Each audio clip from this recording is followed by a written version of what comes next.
there and welcome to this video on Facebook Traffic Genius. Now in this video we're going to be covering the third component in the Facebook ad platform, which is ad bidding strategy. Okay, so just as important as figuring out your demographics and piecing together your ads with your ad copy, the bidding is equally important because what you're paying per click, what you're paying per 1,000 impressions is going to take a toll on your ad budget altogether. So very crucial piece of the pie here.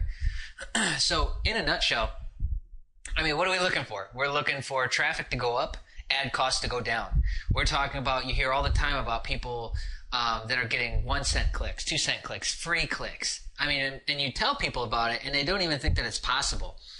We've personally experienced that with multiple fan page campaigns and Facebook campaigns, as well as on average across the boards, because you got to understand is that a lot of those tactics only work on certain niches, or they work on certain niches the best. So you're not always going to get that fluctuation of cheap clicks, but for those niches you will. So when it comes to all the other campaigns, we don't pay more than, I would say, about 40 to 45 cents per click on really any kind of ad that we're running, just based off of all the strategy that I've taught you so far throughout the entire course. Is all of it just ties in so well together, and combined is what helps keep the cost of the click down. So there's really two things I want to break down, and it's cost per click and CPM. That's cost per impression. In this case, Facebook is currently set at 1,000 impressions that you're paying for per time. It tells you there, right there in the bidding area. So let's go over cost per click really quickly. Since you're paying per click, this can be a great way to test out ads. A lot of people, you always hear them say, oh, well, start out with CPC, and then once you've refined down your ads, go to CPM. It can be a safer bet by doing this, but I've never, I don't do that all the time. Sometimes I'll jump right into CPM if I think that I got a winner. So CPM in the long run is cheaper. So versus cost per click, at least in my experiences. I don't stay on cost per click that long, so I just immediately move over to CPM when I start kind of getting the winner worked out. So anyways, moving forward, I suggest that you never bid on the high end of suggested CPC amount. They'll give you a range.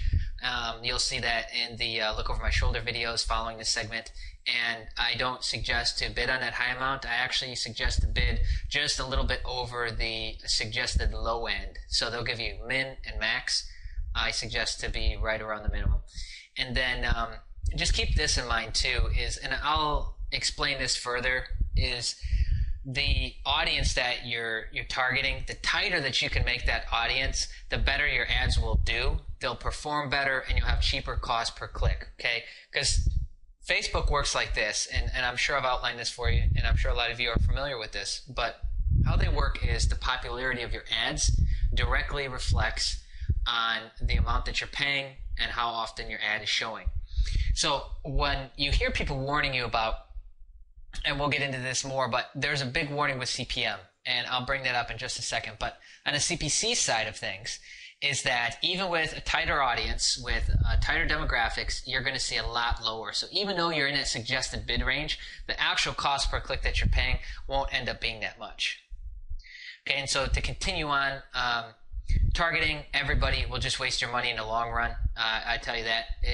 A lot of times in the short run too, right from the get-go, you're just wasting money if you're trying to target millions and millions of people, just because it's not refined and you really have no idea of the demographics that you're trying to target, and so you're just blowing money. It's not worth it. And so what I suggest is, when I talk to people about Facebook ads a lot of times, and I tell them that, hey, I sometimes split test hundreds of ads, they're like shocked, as if that shouldn't have to be like that. And I'm not saying that you should set that as your number, but if you want to have success, if you want to continue to find winners in CPC, CPM, anything, then you got to keep split testing, So what I constantly am doing is I'm constantly breaking out and branching into sub-campaigns based on the winning demographics that I'm getting. So, all right, so 17, each group, 17 to 19 worked out really great. You know, I was targeting an entire audience of 80,000 people. Okay, well then let's try 17 as one, let's try 18 as another, and then 19. So now I just took one campaign that was a winner and split it up into 3 subs. And now let's see what those look like. And now let's run those for a quick test and see which ages were really hitting the best. Okay, so we could really, the refinement of your campaign is entirely up to you because of what is offered with the Facebook ad platform. It's almost endless for what you can do. So I will refine down that far sometimes, down to the specific age. So just keep that in mind. You know, you want to keep finding winners, you just got to keep split testing. So that brings us into the second part of this, which is cost per impression. So again, you know, the adage is that you want to split test out with CPC first and then do CPM. If you've done no demographic research, I will agree with that. If you have not done any kind of competition analysis and found out, you know, people in your same niche, what they're doing, how they're doing it, if you haven't found anything like that or done any research and you're just like, hey, let's put up some ads, I would probably stick to that too, because you could really get caught up pretty quickly with CPM ads and you could end up losing. Okay. And so, just starting out, I would probably suggest CPC. And if you want to put in the time, do demographics research and refine down, then a lot of times I'll start with CPM. Okay. Some people might disagree with that. That's fine. So, a big disclaimer here. If you're going to do CPM, regardless, you need to monitor it. Here's why, and I'll give you an example. We were doing some split tests, and what happens is as soon as you hit that rocket ship, you'll get like a huge click-through rate, like 0.1 something, right, on the overall CTR. And then, so you've got that going, but then it'll start dropping because we're doing it based off of impressions. So impressions are jacking up through the roof, and that's diminishing the overall click-through rate, which is diminishing the amount of times you're being shown by Facebook because they see your ad as losing value and they see it as non-interesting to people that are viewing the ad.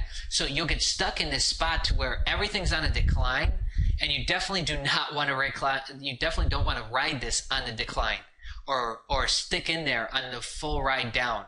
I wouldn't suggest to anyways. Here's why, is because we've had a few scenarios to where we said, well, let's just run that. Let's run on the way down.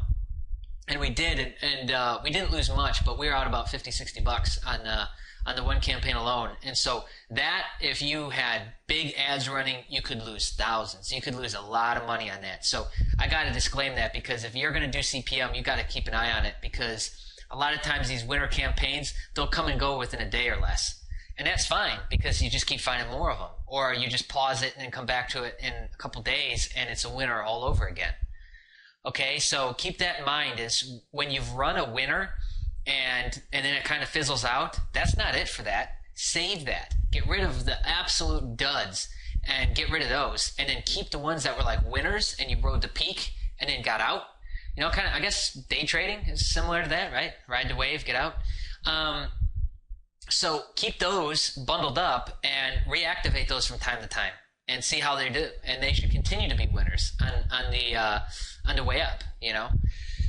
So on the backside of that, I would definitely say that once your campaign is tweaked, it is ideal to swap to CPM. Here's why. It's because even though that, let's say, suggested bid is somewhere between 60 to 90 cents, maybe I'm right at 65 cents as my bid, I'm not paying that, because when you balance out and you do the math between the impressions and then the actual amount of clicks that you got, and you do those figures, your cost per click, we had some to where it was 0.